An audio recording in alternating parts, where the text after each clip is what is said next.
Nuk e di që paga, më nëzori jashtë interneti, u shkëput ajo Wi-Fi-li, tani jam me internetin tim, shpresoj të duke mirë, nëse unë lutin e bëra, nuk e di, tani të më duhet sigurohem që shikohem apo jo, dëgjohem apo jo, më nëzori jashtë. Okej, ashtë. Ne po vazhdojmë. Unë lutin e bëra, kështu që ecim para tani. Shpresoj mos shkputet më. Nuk e di që pati. Problemi internetin, gjona. Për nejse, ne më tjesusit do ta mundsojmë. Okej.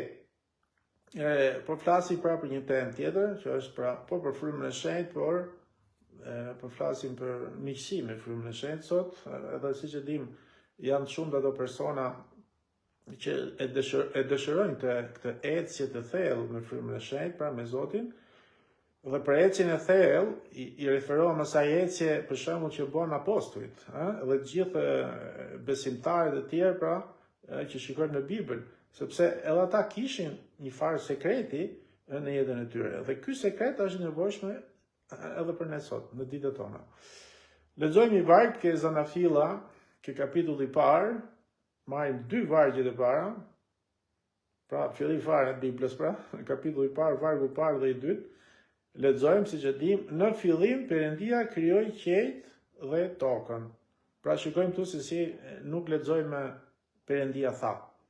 Shikojmë, nuk thot Perëndia tha dhe u kriju qielli dhe toka. Po shikojmë që në fillim Perëndia krijoi qiellin dhe tokën dhe do shikojmë më vonë ndoshta mund shikojmë se si e krijoi Perëndia këtë qiell dhe tokën. Po nuk shikojmë që Perëndia tha, pra nuk lexojmë këtë gjë, në fjalë, edhe kuptohet që e ka bërë, si më themi, ndryshe nga gjërat e tjera kur tha Perëndia tha. Kurse këtu nuk thot Perëndia tha, këtu thot në fillim Perëndia krijoi qiell dhe tokën. Dhe ke vargu 2 thot, toka ishte patrajt, e zbrazët dhe errësira mbulonte sipërfaqen e umnerës dhe fryma e Perëndisë fluturonte mbi sipërfaqen e ujrave.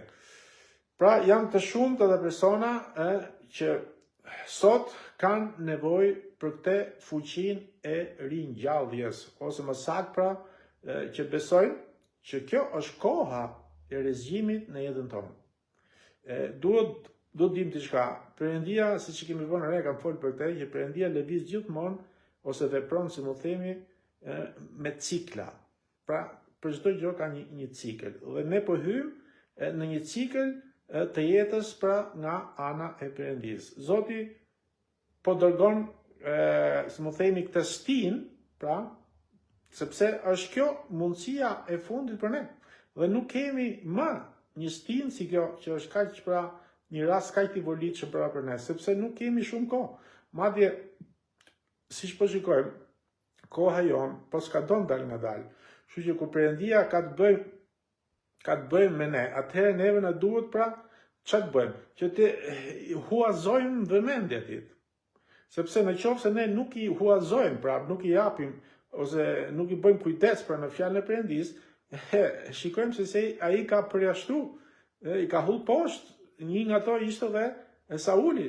Kështu që mund të ndodhi edhe me ne, nëse ne nuk i përkushtohemi atij, nuk i huazohemi atij, pra që të bëjmë kujdes te fjala e tij.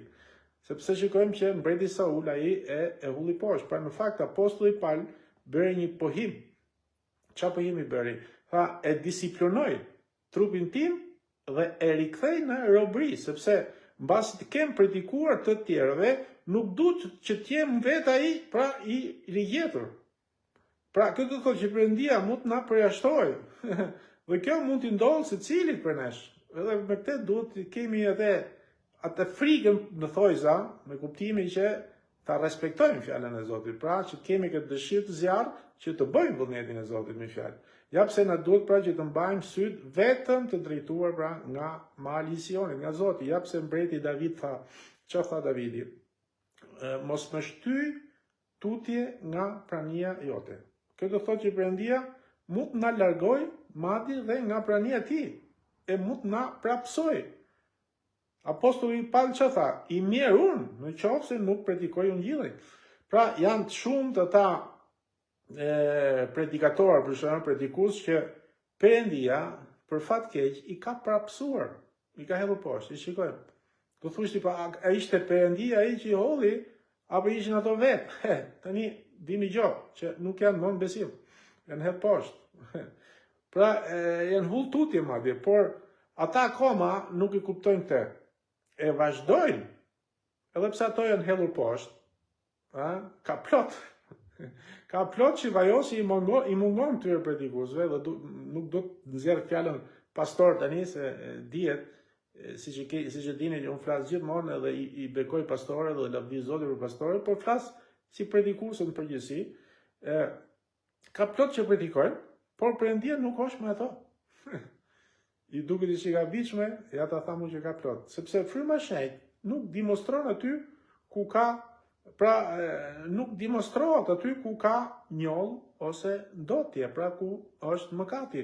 Nuk ka frymë shenjtë, nuk demonstrohet fryma e shenjtë. Kështu që Bibla thotë që djalli, siç e dim, shkon rreth e qark pra si një luan vurbullues. Në fakt, ne e quajmë djalli nuk është luanën, siç e kemi pa në Bibël, pra, po si një luan, pra don të ngjasoj, pra don të imitoj luanin, po mund themi konsiderojmë si një tip luani, por pa dhëmb. Nuk ka dhëmb, okay? Kështu që sepse ajo është një armik më i fortë se ne, mos harrojmë.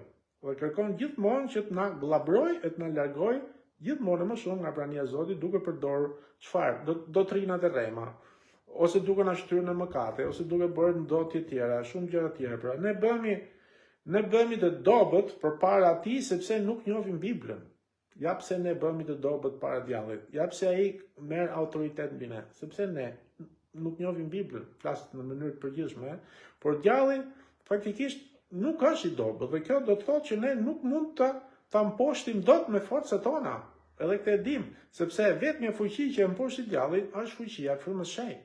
Në fakt Bibla thotë që nuk është për fuqi as për forcën tonë, por është për frymën time, thotë Zoti i ushtrive, këtë Zakaria 4:6. Ja pse pra më shumë ne të përdoremi nga Zoti, aq më shumë djalli na sulmon neve. Dhe këtë po përjetoj edhe vetë. E jo shumë larg edhe sot. Pra vin sulmet. Isha kështu. Thash Zot, mundsoje se sot unë të dal aty, si gjithmonë vesh, edhe e mundsoj Zoti. Kështu që prandaj më shumë ne të afrohemi me Zotin, më shumë ne t'i shërbejmë, më shumë ne djalli na sulmon, sepse lavdi Zotit u rikthy prap. Pra, nuk e di pse sot më jep këtë me shputje, por lavdi Zotit deri tani po ecën, nëse. Pyetja është pse djalli pra i sulmon? Sepse njohim çelësin e fitores. Dhe kushdo që njeh çelësin e fitores, sulmohet nga djalli, sulmohet nga armiku. Okej?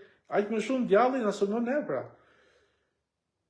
Sepse ne njohim çelësin e fitores dhe ky çelës është kush është? Personi i tretë i Trinitetit, që është pikërisht fryma e shenjtë. Po njoftëm ne këtë, atëherë gjërat ndryshojnë jetën tonë. Okej? Nga ana tjetër, edhe pse sulmohemi, po fryma e shenjtë na bën që të forcohemi. Po ky është motivi pse ai na sulmon, sepse njohim çelësin që është fryma e shenjtë. Pra, nëse ne e humbasim këtë, ose është i pakënaqur, ne jemi të fundosur. Ka persona që i këndojnë frymës së shenjtë, duke dhënë edhe mirëseardhjen e tij siç i jap vonë. Por fryma ka raste që jo të gjithë shkon fryma e shenjtë. Sa veta thrasin ose i këndojnë frymës së shenjtë, por nga ana tjetër nuk shikojnë asgjë dhe fryma e shenjtë nuk shkon te këto persona. Ka plot, sepse ata, këto persona, e injorojnë frymën. Prandaj ne nuk duhet ta injorojmë frymën, nuk duhet ta trishtojmë frymën e shenjtë. Ja pse Davidi thot: "O Zot, mos largo frymën tënde nga unë." Sepse Davidi e dinte shumë mirë që pa frymën e shenjtë ai do të fundosej. Ashtu si dhe ne, pa frymën e shenjtë, ne do fundosemi. Ne mund t'i këndojmë, ne mund ta njohim, ne mund ta thrasim, pa ndoshta nuk jemi. Pse? Sepse ti po e trishton, ti po e ignoron. Edhe po serdhi, është një problem i madh. Kështu që frika jonë më e madhe duhet të jetë pikërisht kjo, sepse në qoftë se fryma e shenjtë largohet nga ne, atëherë kjo vajosja e Perëndis ndalon të jetë në jetën tonë. Nuk ka më vajosje. Dhe kështu prania e Perëndis pra nuk është më me ne. Dëgjojmë vetëm zhurmë. Okej? Por Zoti nuk është aty. Okej? E gjithë dim historinë e Elias. Pra nuk nevojitet të kesh një shërbes krishter, në qoftë se Jezusi nuk është me ty. Në qoftë se Jezusi nuk është aty. Çfarë të puna e lloj shërbese? Për çfarë bën? Formalitet, për të dukë, për të marrë autoritet. Pra nuk nevojitet të kesh një shërbes krishter në qoftë se Jezus, në qoftë se prania e frymës së shenjtë nuk është aty. Pra nuk mund të predikojmë Biblën në qoftë se autori i Biblës nuk është i pranishëm aty. Kush të ka thirrë ty që ta predikosh fjalën në qoftë se autori i kësaj fjale nuk është aty? Pra pa Jezusin çdo gjë bëhet si një biznes. Në qoftë se Krishti, në qoftë se prania e Jezusit nuk është aty, çdo gjë kthehet në një biznes. Por ne nuk duhet të arrijmë deri aty kurrë. Ja pse na duhet pra që të kërkojmë Zotin në të njëjtën mënyrë siç e kërkoshim fillim kur ne nuk e kishim fillim. Gjithë na kujtohen fillim fare. Ajo dashuria e zjarrt, dashuria e parë që kërkoshim, u lutshim, bam, si u transformoi gjithë, po do të arrijmë prapë aty, mos të arritet mendja tani themi që hase tani unë në një fjalë, hase tani fryma e shenjtë, hase bëj lutje dhe është fryma e shenjtë është me mua, e negligjojmë pak. Jo, ne duhet të kthehemi prap aty kur ashtu siç ishim në fillim, në të njëjtën mënyrë që e kërkoshim kur akoma se kishim, akoma edhe pse e kemi, ta kërkojmë në të njëjtën mënyrë ashtu, sepse i pëlqen asaj. Atit më mirë, sepse nga ana shqipës, jo shqipe ka një mbarim e avë, duket si frymore, është ai, jo ajo. Ja pse duhet ta kërkojmë pra në të njëjtën mënyrë siç e kërkoshim fillim, kur ne nuk e kishim dhe kur e bëjmë vazhdimisht këtë, atëherë ne nuk e humbasim kurrë frymën e shenjtë. Ja pse nuk duhet që të marrim supergjiro kur ne hyjmë në thellësitë e Biblës. Na duket vetja sikur dim, nga herë dhe mund bëni çik si shumë kompliment, dha motra. Po akoma se arrin se sa motra janë shumë bekim se nuk do të nxjerr emër, por të gjithë janë shumë bekim edhe më bekojnë dhe mua. Ato thonë, jo, je ti bekim, mirë, okej, u po bëjnë time, po mos më ngreni veshët shumë. Pse? Sepse është Perëndia, është fryma e shenjtë ai që po lëviz, man të meje, po mos ketë fryma e shenjtë, u s'disa as vetë se çfarë mund të bëj. Okej, prandaj është shumë rëndësishme. Pra mos të marrim supergjiro kur ne hyjmë në thellësitë e Biblës. Njohuria e tepërt të frymë. Po të frymë, pastaj bëj si farisejt, me majat fort, fryesh edhe plas pastaj. Sepse kujtojmë që tani, ja rritëm qëllimin, tani di gjithçka, unë di çdo gjë. Unë di çdo gjë, se harroj kur një pastor që u largu nga kisha jonë, pastaj se i hypi çik shumë i vet, tha, më tha i motër, ky di çdo gjë, më tha. Po thash, o Zoti i madh ruaj, thash, e tu fol me të, tha, po, tha, unë di çdo gjë, më tha. E sa kishte besim ai shumë pak, e shkupton nga herë marrim supergjiro kur hym thellë në Bibël. Nëse Zoti, por nuk do të marrim të supergjiro kur hym thellë, sepse kujtojmë sikur arritëm qëllimin, bëhemi pak të famshëm dhe aty arrijmë se çfarë do të thotë pra të jesh i përulur. Kur ne na ngajmë veshët, na bëhemi çik njohur, i çik si të famshëm, aty na ngajmë veshët, edhe harrojmë që duhet përulësi edhe jo pra krenari. Kështu që duhet kjo përulësi përpara Zotit. Se për ndryshe ai largohet nga ne. Ne nuk duhet harrojmë një herë kur që kemi ardhur tek Zoti duke filluar nga asgjëja. Nga hiç, s'kishim asgjë. Kur nuk kishim asgjë, Krishti nuk ishte me ne në fillim, se s'ishte. Por Zoti jo vetëm që na kujton këtë që nuk kishim asgjë dikur, por bën pamundur që ne të arrijmë gjithmonë aty ku ai na don. Pra, ku na don Zoti? Zoti na don nën vajosjen e frymës shenjtë. Ky gjithë çelësi.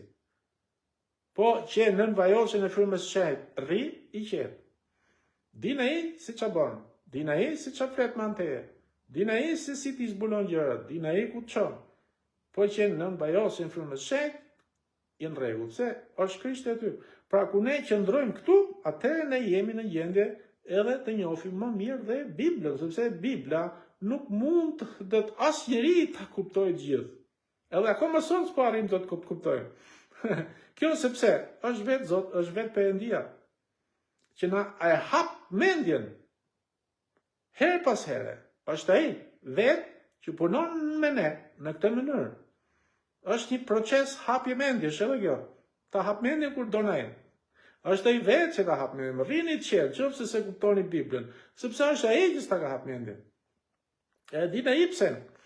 Okej, ne duhet rrim në harmoni me atë. Ne duhet rrim në këtë vajosje dhe është ai që ta hap. Dhe dina ai. Nuk varet nga ne. E hap mendjen her pas here. Dhe kur ne njohim mirë Biblën, atëherë dim se si të përballojmë dhe problemet, madje dhe sulmet e djallit. Dhe vetëm kështu ne mund të jemi më shumë se fitimtar pra në Krishtin Jezus. Ja pse duhet pra që ta lexojmë të bekuar Biblën dhe të lutemi për ditë, e ta lexojmë për ditë, e ta realizojmë gjithmonë dhe kur e bëjmë Bibla na bëhet atëherë shumë e njohur, shumë familjare.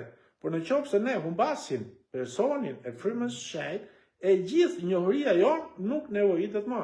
Do rrofsh ty që ke njohurinë e Biblës, qoftë se ti ke humbur personin e frymës së shenjtë. Qoftë se ti ke humbur vajosen, si mu themi, sepse mu ta bëjmë pak atëherë. Ky është një problem i madh. Do të flas prapë në ditë që sepse edhe pse kam folë shumë për vajosin, për prapë shumë veta nuk arrit të kuptojnë. Por pse thot u humb ka fryma e shenjtë kur unë thotë du Zotin. Atëherë, fryma e shenjtë tani e dim që kur ne pranojmë Krishtin, Krishti vjen e prezantohet me anë të frymës së shenjtë në jetën tonë. Okej, ky është një pagëzim në emër të Jezusit faktikisht, që Jezusi bën natyrën tonë brenda nesh, pra na heq të zemrën e gurtë dhe na bën zemrën e vetë, të thotë ke Ezekelit. Okej, po ashtu siç ishte e nevojshme për Jezusin vetë, vajosja e frymës së shenjtë për të shërbyer Perëndis. Kështu dhe ne herë që ne marrim Jezusin, pra edhe pse marrim frymën e shenjtë brenda, apo kemi nevojë që kjo frymë e shenjtë manifestohet edhe si fuqi, ashtu siç u manifestu Krishtit, pra që i erdhi në formën e plumbit, i njëjti Krisht që u pagëzu nga Perëndia, i njëjti Krisht sot na pagëzon neve ai. Kështu që ne, shkojmë ke Jezusi, kërkojmë falje, e pranojmë, por lutja bën tani që ne të marrim dhe këtë fuqinë ashtu siç e mori Krishti. Dhe kjo vajosje mund të humbasim. Nuk është që humbet Krishti në zemër. Pra nuk humbet frymën e shenjtë që ke në zemër, por nuk manifestohet më fryma e shenjtë si fuqi mbi ty. Ti mund të humbash këtë.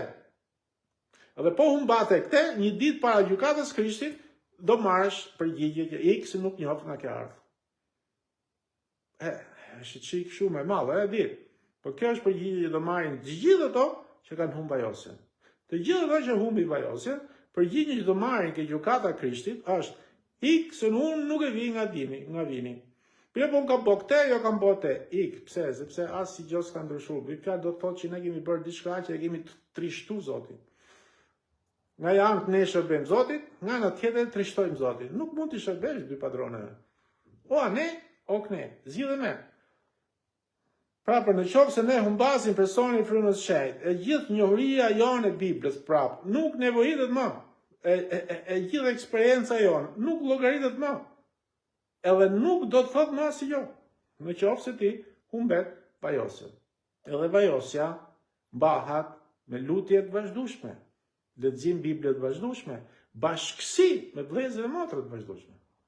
Edhe sa mirë dhe pëlqyeshme është kur vëllezërit bashkohen bashkë. Aty është pra vaji i vajosjes, aty vjen kjo vaj nga qielli, na mbulon. Prandaj është e rëndësishme ne që ne të jetojmë në atë atmosferë hyjnore të përditshme, që ta mbajmë për ditë. Okej, jo luta, shkova janë kish tani, jam rregull. Tani këto që shkojnë, jam kish, fillojnë e thonë përsa haj se këtë diell nuk po shkoj, ase edhe po shkova, tani shkova dhe bëjmë atë në mënyrën time të jetesës, edhe e kupton, nuk jenë harmoni, nuk jenë miqësi me frymën e shenjtë. Ke nevojë pra që diçka të ngjalli brenda teje, që të ringjalli akoma më shumë. Sepse ky mish, kjo botë është e tmerrshme. Siç e dim, armiku jo më i madh është pikërisht mishi, edhe do flas shumë shpejt edhe për betejën e mendjes, se si ne mund të mashtrohemi shumë shpejt në mendje. Kështu që po do flasim, pse jo, do të javës tjetër, por nuk e di, po do flasim shumë shpejt. Nëse po do të them që po Po, nëse ne humbasim personin e frymës shenjtë, çdo gjë që ti di, çdo gjë që ti ke bërë, çdo gjë që ti mund të duket si një eksperiencë e mirë, është si përfundim e kot, nuk llogaritet më. Ke kantiku i kantikëve, ti paguaj.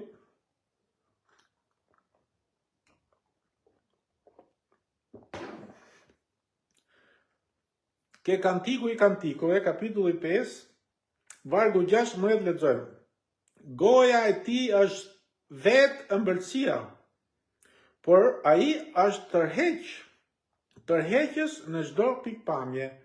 Ky është i dashuri im. Ky është miku im, o bia të Jeruzalemit. Pra, çfarë ka të bëj ky vargu?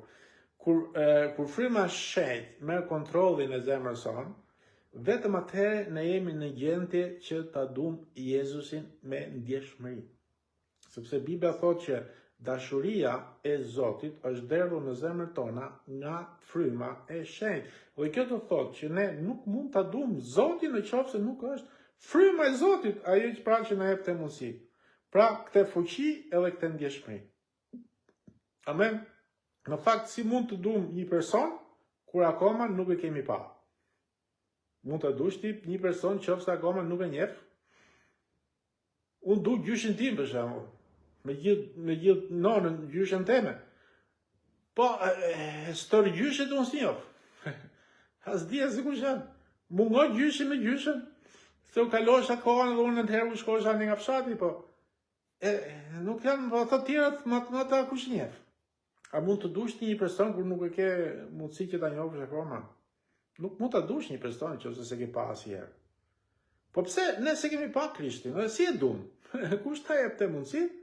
Atëherë është diçka që na shtyn, se përndryshe ne nga vetja nuk e duam dot, nuk mund të arrijmë ta duam. Në fakt, kjo vetëm fal frymës shenjtë, kur mbush zemrën tonë me dashurinë e Zotit Jezus, sepse është vetë fryma e Krishtit ai që vjen e na bin për këtë gjëra e mbush zemrën tonë me këtë dashurinë e vetë Zotit. Pra, djalli, siç e dim, nuk është i dobët, ka fuqi goxha, dhe nuk është e mundur kur që të na mposht, pra që të na mposhtim atë vetë nga vetja. Dhe vetmja fuqi, si thash dhe shpar, që mund ta mposhti djallin, është fuqia e frymës shenjtë. Dhe këtë e bëri të mundur gjaku Krishtit që u derdh te kryqi. Pra të gjithë ne besimtarët që jemi praktikantë për shembull, po sidomos edhe pastorë ose predikuesi për shembull, ndodhen gjithmonë nën sulmin e djallit. Të gjithë ne ndodhemi nën sulmin e djallit. Pse? Sepse ne kemi kuptuar tashmë që ne jemi luftë. Ne kemi hyrë kësaj pune. Nuk ka kthim brapa. Kthim brapa ka vetëm humbje. Kështu që jemi në luftë. Djalli më shumë ne të rritmi me Zotin, më shumë të shërbejmë, më shumë na sulmon. Okej? Më shumë na sulmon. Dhe më shumë Zotit na përdor neve, më shumë na sulmon akoma. Por çel si fitores, si përfundim, kush është? Fryma e shenjtë. Dhe ja, kur fryma është, si më themi, i trishtuar ose i pakënaqur me ne jemi të mbaruar, kemi marrë fund. Dhe frika ime, si themi, më thojza më e madhe është pikërisht kjo. Sepse kur fryma e shenjtë ikën, bajose e ti nuk është më. Siç thash parë, dhe ne përfundojmë pra në këtë robëri. Sepse ne në ne pra mbetet vetëm zhurmë dhe konfuzion. Në ne mbetet vetëm njohuri dhe asgjë tjetër. Kështu që kur fryma nuk është me ne, kjo do thotë që Jezusi, Zoti, nuk është më aty. Si mund të predikojmë për shembull Biblën, siç thash pra dhe shpar, kur autori i Biblës nuk është ibranishëm. Duhet ta përsëris të, sepse kemi nevojë të dim autorin, a ke pranuar autorin, i përket të këtij autorit Biblës. Pra në fakt çdo gjë kthehet, siç thash parë, në një biznes, kur fjala e Perëndis nuk ka një zbulesë. Marrni mente. Kur fjala e Perëndis nuk ka një zbulesë, çdo gjë kthehet në famë, në autoritet, si përfundim, në një biznes. Okej? Sepse është vetë fryma që t'i zbulon, dhe kurse është, detyrimisht kthehet në biznes. Sepse fryma do të na zbulojë, do mos frymën, e don vetë të jo. Është ai që lëviz, nuk jemi ne. Pra, e zbulon Biblën. Është pikërisht Jezusi, fal frymës së shenjtë, është ai që na hap mendjen që kuptojmë madje dhe shkrimet siç thotë ke Luka 24, që është kapitulli i fundit nga vargu 45 do të jetë ndukur. Dhe kjo do thotë që e gjithë eksperienca jonë, si ajo e kaluara, por edhe kjo e pranishme, pa frymën nuk nevojitet më. Pra, mund dhe të dëshmojmë për mrekullitë të mëdha që Zoti ka bërë, mund të japim dëshmi të mëdha, por në qoftë se nuk ndollesh në atmosferën e frymës së shenjtë, nuk vlen më gjë as i gjë e lloj mrekullie që ti ke marrë përpara. Sepse Zoti nuk është më aty dhe është ai që e ka bërë atë mrekulli dhe nuk jemi ne. Ai e ka bërë atë mrekulli, po Zoti s'është më edhe ti shkon e dëshmon. Çfarë dëshmon kot? Kështu që nuk është më aty. Kështu që kjo është Haleluja. Pra Bibla thotë që siç lexuam fillim, ke fillifare në fillim, Perëndia krijoi qiell dhe tokën. Ishte çdo gjë kaotike, por fryma e shenjtë ishte aty dhe gjithçka transformoi. Pra Bibla thotë që kjo tokë në fillim pra ishte pa trajt dhe zbrazët. Madje thonte dhe errësira mbulonte sipërfaqen e humnerës dhe fryma e Perëndis fluturonte pra mbi sipërfaqen e ujrave. Pra shikojmë që në fillim toka ishte kaotike. Ashtu si jeta jonë pa Zotin, por ai që e ndryshoi këtë kaotik ishte pikërisht fryma e Zotit. Kështu që edhe ne dikur ishim kaotik. Okej? Edhe shikojmë se si edhe kur fillim u kriju çdo gjë ishte kaotike. Okej? Ajo që ndryshoi në fillim pra, shikojmë se si e ndryshoi fryma e shenjtë dhe njëjta gjë ndodh edhe tek ne kur fryma e Zotit është e pranishme në jetën tonë, edhe pse ne vim nga kjo jeta kaotike, gjithë vim nga bota, po kur është e pranishme e frymës së shenjtë, diçka transformohet. Ashtu si u transformoi pra në fillim në krijim. Po është fryma ai që ndryshon çdo gjë, sepse kur fryma lëviz në ne, drita fillon të ndryshojë. Bibla thotë që kur fryma e Perëndis filloi të fluturojë mbi sipërfaqen e ujrave, atëherë u dëgjua zëri i Perëndis. Dhe ne sot mund të dëgjojmë zërin e Zotit tonë nëse fryma e tij fluturon. Por ti nuk mund ta dëgjosh zërin e Perëndis nëse fryma e Perëndis nuk fluturon jetën tënde. Ja pse më pëlqen aty, sepse thot krijoi qiellin tokën, fryma ishte aty, pastaj u dëgjoi zëri i Zotit. Kështu që kjo është pyetja. Nëse ti do të dëgjosh zërin e Zotit, a është fryma? Sepse fryma e mundson këtë gjë që ti të dëgjosh zërin e Zotit. Dhe nëse fryma nuk është, ti nuk mund ta dëgjosh zërin e Zotit. Ja pse Bibla e fillon te krijimi, më pëlqen kjo gjë. E fillon te krijimi sepse krijoi qiellin tokën, po, haleluja. Fryma e Zotit ishte aty, po pastaj, po të lexojmë ke vargu 3, pastaj thot Perëndia tha. Nuk tha në fillim. Se fillim thot Perëndia krijoi qiellin tokën dhe fryma ishte aty, kaq. Po kur fryma ishte aty, pastaj Perëndia tha. Kështu që kur fryma është në jetën tënde, fillon e flet Perëndia dhe ti fillon e dëgjon zërin e Perëndis. Amen. Bibla thotë që kur fryma e Perëndis pra filloi të fluturojë mbi sipërfaqen e ujëve, atëherë u dëgjoi zëri i Perëndis. Edhe ne sot pra nuk mund të dëgjojmë të zërin e Zotit tonë nëse fryma e tij nuk fluturon në jetën tonë. Dhe drita, si atëherë në fillim edhe këtu në jetën tonë, dhe drita kthehet në errësirë pa atë. Nëse ti duket veta dritë, por nëse Krishti nuk është aty, nëse fryma e Krishtit nuk është aty, ajo dritë që ty duket që e dritë transformohet prapë në errësirë. Në fakt sa herë që ne injorojmë frymën e shenjtë sot, ne përfundojmë në një errësirë, pra në një kaotik, në një jetë kaotike, sepse pa frymën jeta jonë rezulton errësirë. Nga ana frymore i errësirë. Por kur fryma lëviz në jetën tonë, errësira zhduket nga jeta jonë. Okej, ashtu si errësira në një dhomë, kur zhduket? Zhduket kur ne ndezim qelsin e dritës. Pram, edhe pse është gjithë errësirë, por pam në një të ndezur qelsit hiqen errësira, zhduket. Edhe kështu bën edhe në jetën tonë fryma e shenjtë, e zhduk errësirë menjëherë sepse kthehet drita dhe kur dol, çdo gjë bëhet e kuptueshme, e shndritshme, e dukshme, çdo gjë pra duket e qartë. Në fakt fjalët e para që lexojmë nga goja e Perëndis, i kush janë? Në fillim, u boft drita. Zanafila 1:3. Pra duhet dim që ati Perëndi. Perëndia birë dhe Perëndia frymës shenjtë janë një në lavdi. Okej, nuk do flas për Trinitetin se kemi goxha për të folur.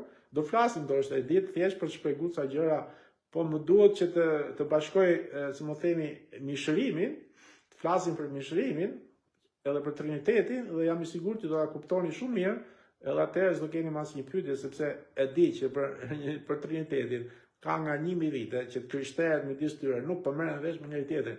Dhe akoma sot e kësaj dite bëhet ky lomsh, nuk arrin të kuptojë.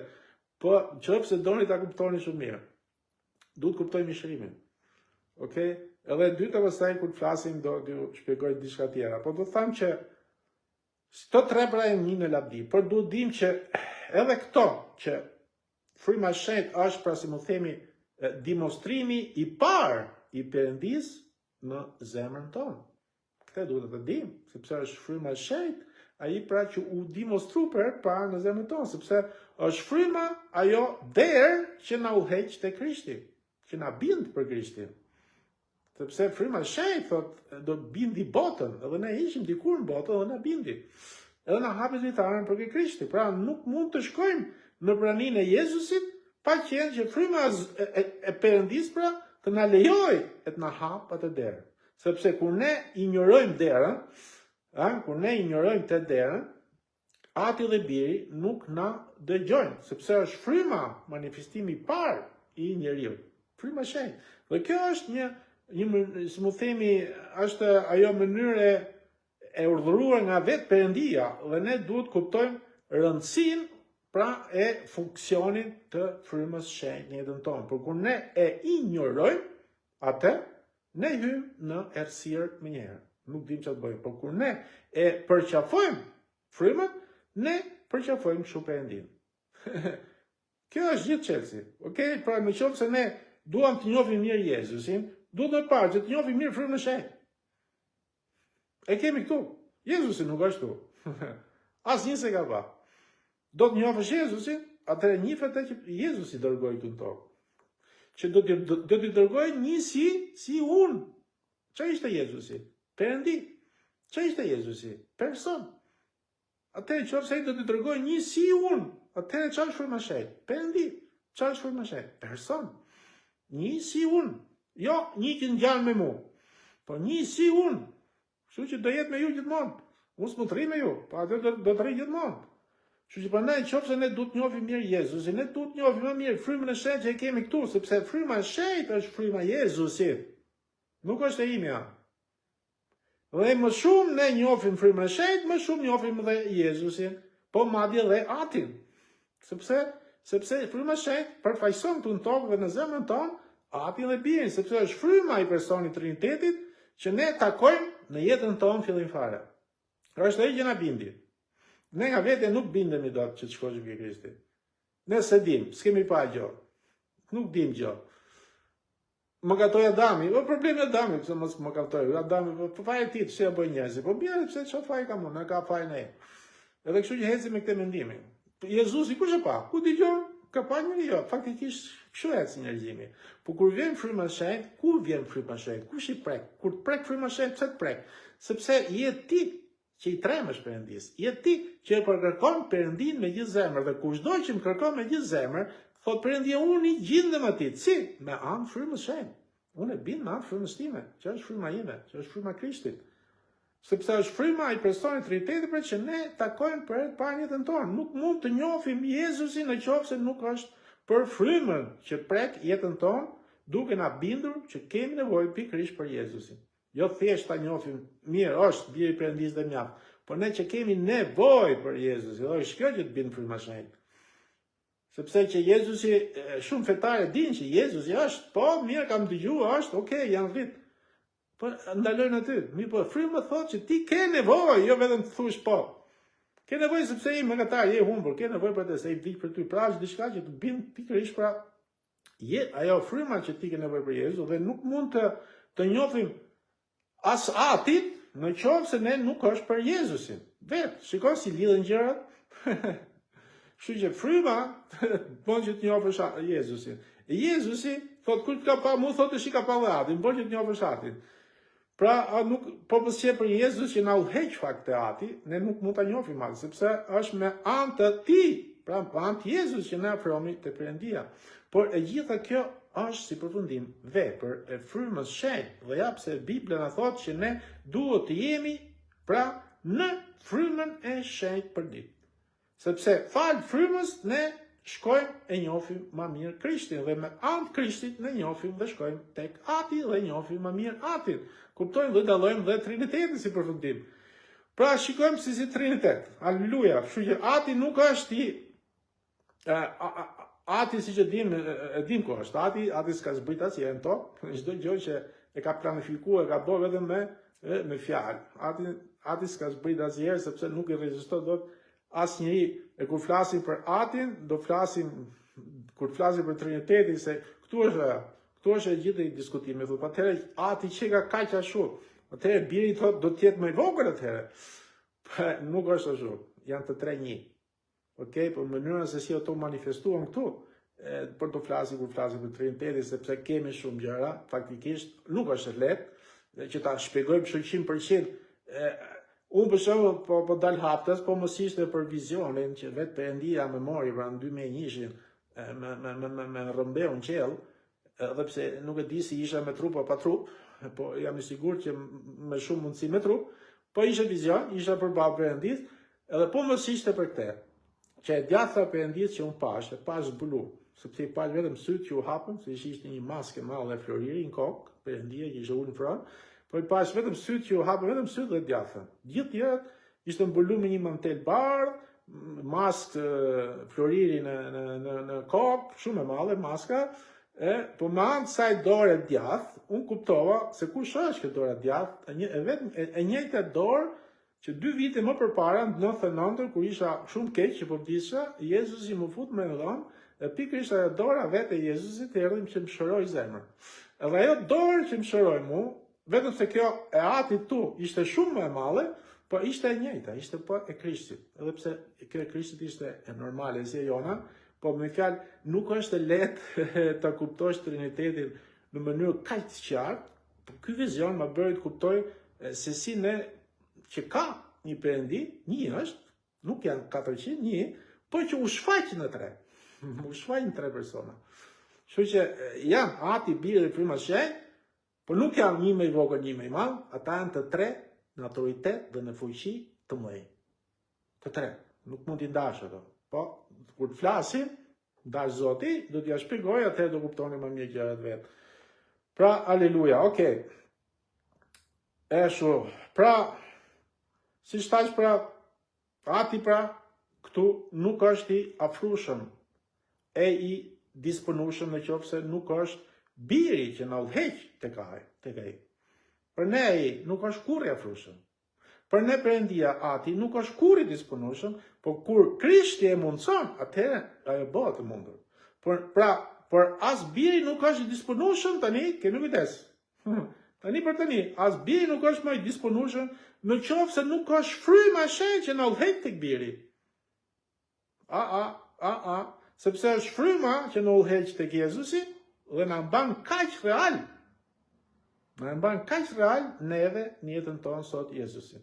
Dhe është fryma e shenjtë ajo, si më themi, ajo portë, ajo derë që na lejon të takojmë Perëndin. Dhe kjo do thotë që kur ne përqafojmë frymën e shenjtë sot këtu në tokë, atëherë ne përqafojmë Perëndin atë. Bibla thotë që ishte fryma e shenjtë që e transformoi tokën në fuqinë e tij, fal fuqisë së tij. Nga kaotike që ishte në perfekcion. Sepse toka në fillim ishte pa trajt, ishte e zbrazët. Dhe kjo do thotë që djalli ishte i pranishëm deri aty. Që në fillim, sepse Zoti është shumë i hapur, Perëndia jonë është i qartë, i hapur, i bën gjërat hapur. Nuk shef asgjë, nuk ka frikë nga asnjëri, pa asnjë smuta poshtë dot. Kështu që lavdi Perëndis. Kështu që djalli ishte i pranishëm aty. Sepse Perëndia çdo gjë që e bën perfekt në fakt, dhe të mirë. Atëherë si u bë kaotike, si ishte djalli aty, prandaj doli kaotike. Por fryma e shenjtë kur vjen, çdo t'ia di për djallin, e transformon këtë kaotik, e transformon në bukuri. Por fal pranisë frymës së shenjtë, pra edhe toka vet u kthy në perfeksion. Kështu që të gjithë ne njohim rrezikun e negligjencës. Negligjojmë shumë gjëra, sepse paga e kësaj është shumë e lartë, kemi kujdes me negligjim, mos negligjojmë gjërat. Por ulla që ne si krishterë kemi për të përshkruar është e gjatë. Okej? Dhe ne duhet që ti dorëzohemi Zotit për çdo gjë, dhe pa negligjuar asgjë.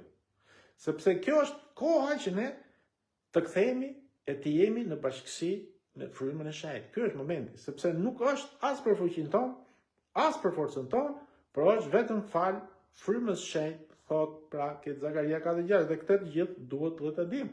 Në fakt se patë edhe probleme në fillim, por lavdi Zotit shikoj që gjërat shkojnë mirë, por kemi edhe pjesën e dytë, do flasim më tepër.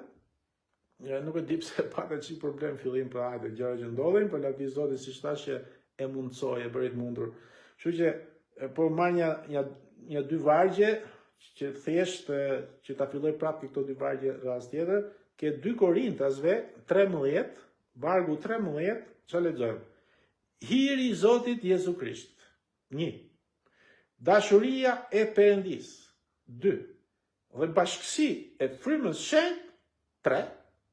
Qofshin me ju të gjithë. Amen.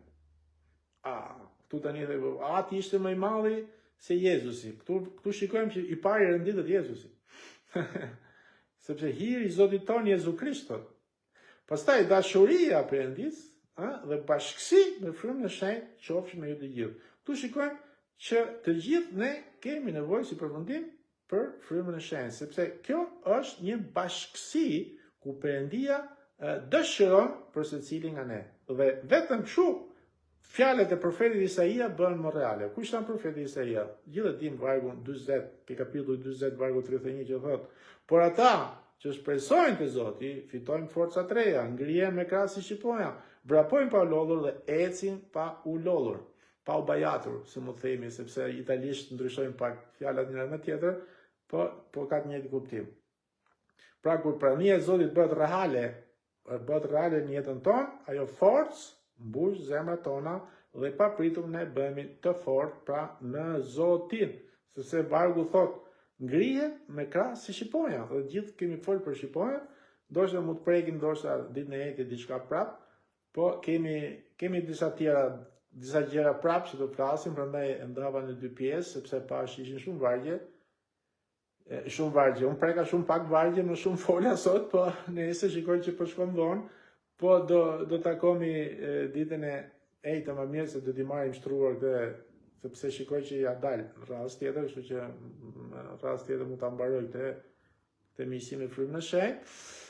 Edhe pse kemi ca mesazhe tjera brava, nuk e di pse Zoti don që më bëj shpesh që po flet shumë për betejën e mendjes, betejën e mendjes. Është diçka që ne duhet kuptojmë këtë betejën e mendjes fakt, sepse është aty që shumë krishterë kanë humbur terren dhe kanë përfunduar jo mirë, sepse siç e dim, gjithë betejë jona është mendja.